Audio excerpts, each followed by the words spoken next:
تعرف إن كوريا بتصدر كل سنة عربيات ب 38 مليار دولار؟ وإن ماليزيا كل سنة بتصدر إلكترونيات ب 6.1 مليار دولار؟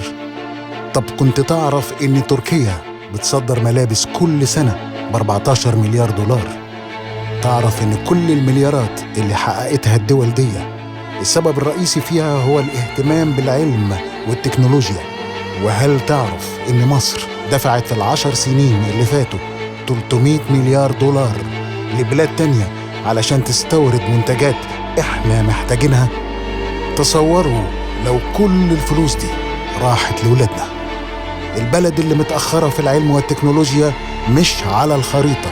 من غير علم مستقبل ولادنا في خطر، من غير علم مصر في خطر. اتبرع لمدينة زويل على حساب 1000 في كل البنوك المصرية. مفيش وقت. مدينة زويل للعلوم والتكنولوجيا، مشروع قومي لكل المصريين. بالعلم مصر على الخريطة.